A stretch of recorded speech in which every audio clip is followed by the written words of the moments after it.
short URL and spread around, because there's been studies done on Twitter. One of the most popular activities that is done is actually sharing links. I mean, people just spread links to their network to make that really easy. It's a good thing.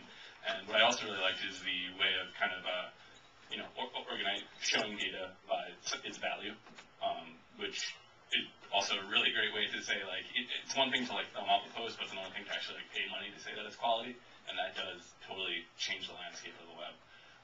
With both companies that are presented, this is kind of a market that I think is just going to get huge over the next few years, and with any kind of the idea of showing the two side by side with most web companies out here, especially in Silicon Valley, the internet is such a big market that people kind of approach things in different ways, in different flavors, different perspectives. It's not necessarily competition, especially when it's early on. It's just more of, okay, how do we ramp this up and get people using it and get people liking it?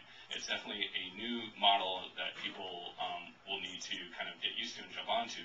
But once it is out there, I think it's going to be huge. So I think both of you have good sides ahead of you. Thank you. So up next is Alex with Digimark, and just want to say a few interesting things about this. So one, we basically, Alex asked for a few volunteers a few months ago from the group to help put data together of this meetup about companies that presented, what their topics were, who the people were. I'm going to talk a little bit about that after Alex presents some of our findings, but Alex is going to start by showing you what the product is and how cool it is. Digimark. Oh, I'm sorry, diagrammic. My bad. Yeah, I was curious myself.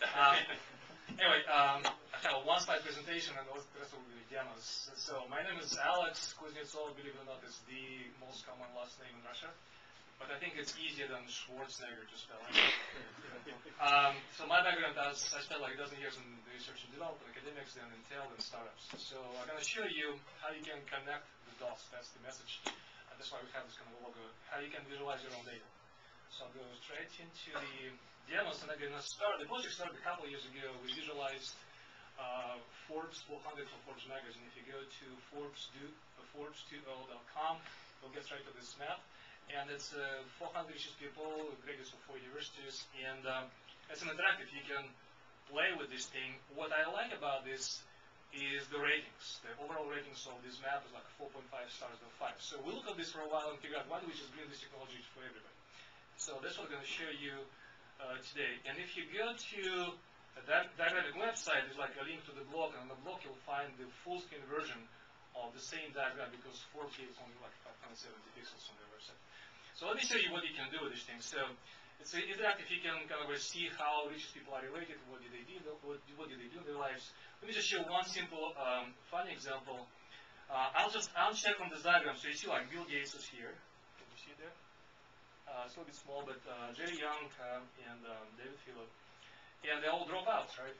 So if I'll uncheck guys over 60 years old, you will see there's still 3 dropouts with no PhDs. That means you have no chance to become a billionaire if you are a PhD, but you have all the chances. So this is how you can play with it. You'll never find this out by looking at kind of spreadsheets, right? So this is what the visualization does for you. So let me just show how you can use it, because it's live, you can play with it, and we don't even ask you to register for now, so just have fun.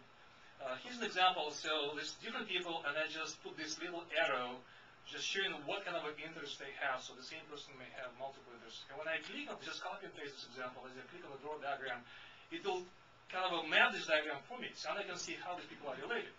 So like John kind of shares coffee with Paul, and he's sharing certain interests with Anna. So it's just a little example you can copy and paste around. So this is like a little example over here.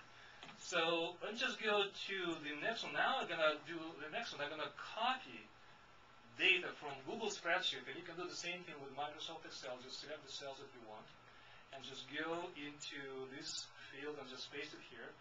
It's 4 guys playing different instruments, and you can see how they're related. So now you have a diagram of Beatles, and you know like Paul plays 3 instruments, and Ringo only plays 1. So this is kind of you can visualize any kind of data with the text. If you have a data with the text, we can display it. So let's go back. So far I've been copying and pasting but there's another way to do it. I'll go to kind of also the same data, but I just kind of this time kind of laid out this like folder and some multiple of keywords for this guy.